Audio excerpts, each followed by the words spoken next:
الحمد لله رب العالمين والصلاة والسلام على خاتم الأنبياء والمرسلين وعلى آله وأصحابه ومن تبعهم بإحسان إلى يوم الدين أما بعد. محترم اسلامی اور دینی بھائیوں اور بہنوں، سورہ بقرہ کی آیتیں ہم سن رہے ہیں.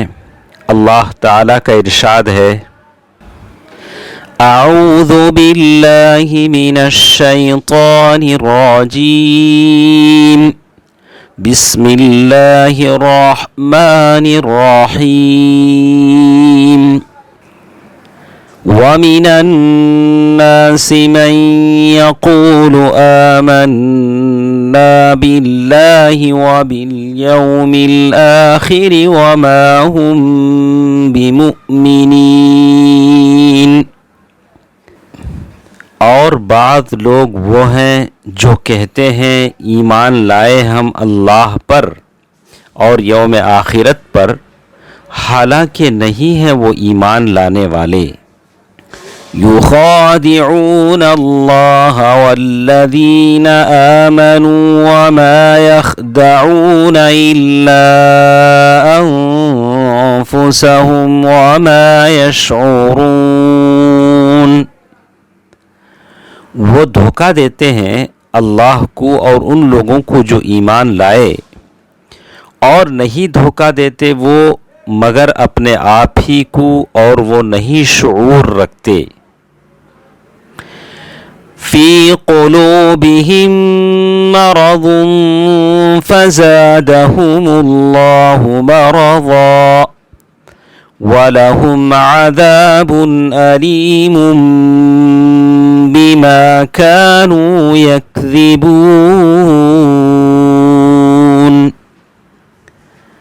ان کے دلوں میں بیماری ہے، سو بڑھا دیا ان کو اللہ نے بیماری میں، اور ان کے لیے عذاب ہے بڑا دردناک، بسبب اس کے کہ تھے وہ جھوٹ بولتے.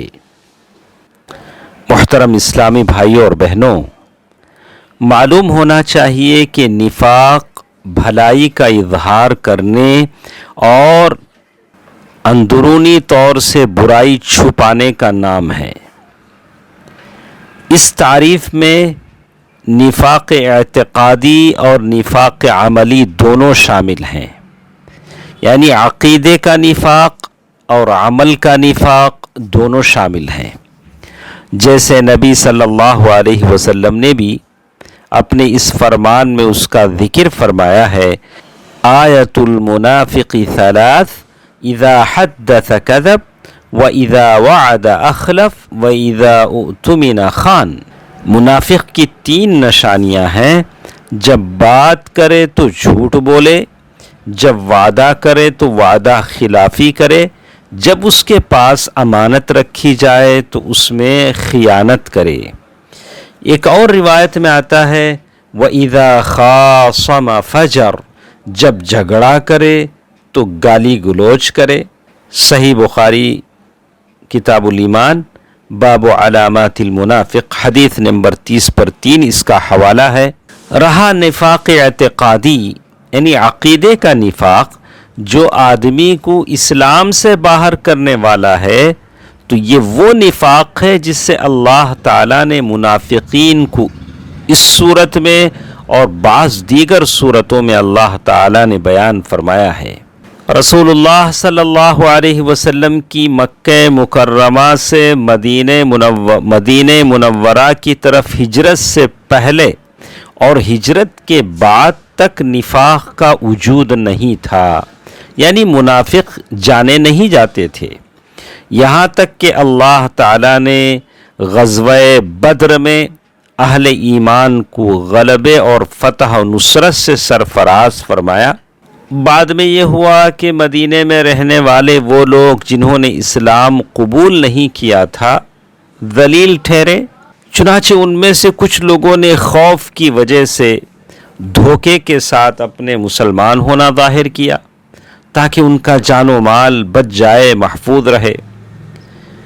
حالت یہ تھی کہ وہ مسلمانوں کے سامنے اپنے آپ کو مسلمان ظاہر کرتے تھے، حالانکہ وہ مسلمان نہیں تھے۔ ایمان والوں پر اللہ تعالیٰ کا لطف و کرم تھا کہ اس نے منافقین کے احوال و اوصاف ان کے سامنے واضح فرما دیے، جن کی بنا پر وہ پہچان لیے جاتے تھے تاکہ ایمان والے ان سے دھوکہ نہ کھا سکیں۔ نیز منافقین اپنے بہت سے فسق و فجور سے باز آ جائیں۔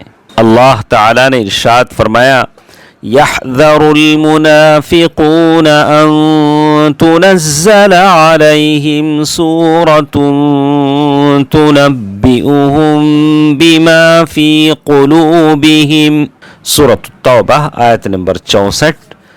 منافق ڈرتے ہیں کہ کہیں ان کے بارے میں کوئی ایسی صورت نہ نازل کر دی جائے جو ان کے دل کی باتوں سے مسلمانوں کو آگاہ کر دے۔ پس اللہ تعالیٰ نے ان کے اصل نفاق کو بیان کیا اور فرمایا، وَمِنَ النَّاسِ مَن يَقُولُ آمَنَّا بِاللَّهِ وَبِالْيَوْمِ الْآخِرِ وَمَا هُم بِمُؤْمِنِينَ۔ بعض لوگ کہتے ہیں کہ ہم ایمان لائے اللہ پر اور آخرت کے دن پر، حالانکہ وہ ایمان لانے والے نہیں ہیں، کیونکہ یہ لوگ اپنی زبان سے ایسی بات کا اظہار کرتے ہیں جو ان کے دلوں میں نہیں ہوتی۔ چنانچہ اللہ تعالیٰ نے وَمَا هُم بِمُؤْمِنِينَ کہہ کر انہیں جھوٹا قرار دیا، اس لیے کہ حقیقی ایمان وہ ہے جس پر دل اور زبان متفق ہوں۔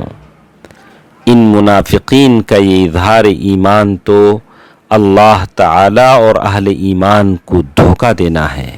المخادعہ، دھوکہ، یہ ہے کہ دھوکہ دینے والا شخص جس کو دھوکہ دیتا ہے اس کے سامنے زبان سے جو کچھ ظاہر کرتا ہے اس کے خلاف اپنے دل میں چھپاتا ہے تاکہ اس شخص سے اپنا مقصد حاصل کر سکے جسے وہ دھوکہ دے رہا ہے۔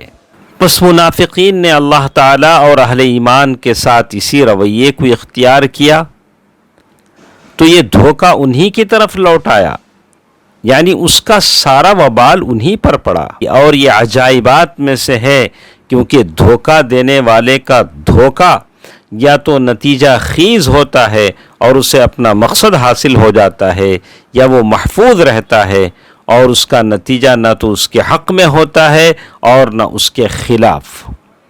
مگر منافقین کا دھوکہ خود ان کی طرف پلٹ گیا، گویا کہ وہ مکر اور چال بازیاں اور دوسروں کو نقصان پہنچانے کے لیے کر رہے تھے، وہ در حقیقت اپنے آپ کو ہلاکت میں ڈالنے کے لیے کر رہے تھے، اس لیے کہ ان کے دھوکے سے اللہ تعالیٰ کو کوئی نقصان پہنچ سکتا ہے نہ ایمان والوں کو۔ پس منافقین کے ایمان ظاہر کرنے سے اہل ایمان کو کوئی نقصان نہیں پہنچتا۔ اظہار ایمان سے انہوں نے اپنے جان و مال کو محفوظ کر لیا اور ان کا مکر و فریب ان کے سینوں میں رہ گیا۔ اس نفاق کی وجہ سے دنیا میں ان کو رسوائی ملی اور اہل ایمان کو قوت اور فتح و نصرت سے سرفراز ہونے کی وجہ سے وہ غم، رنج، ملال کی دائمی آگ میں سلگنے لگے۔ پھر آخرت میں ان کے جھوٹ اور ان کے کفر و فجور کے سبب سے ان کے لیے دردناک عذاب ہوگا، جبکہ ان کا حال یہ ہے کہ وہ اپنی حماقت اور جہالت کی وجہ سے اس کے شعور سے بے بہرہ ہیں۔ انشاءاللہ کل کے درس میں ہم سنیں گے کہ دل کو کیا بیماریاں لاحق ہوتی ہیں، دل کیسے بیمار ہوتا ہے۔ اللہ تعالیٰ کے کلام کی آیات کی روشنی میں کل ہم سنیں گے۔ اللہ تعالیٰ قرآن کی خیرات، برکات، اس کی رحمتیں ہم تمام کو عطا فرمائے، آمین۔ والسلام علیکم ورحمۃ اللہ وبرکاتہ۔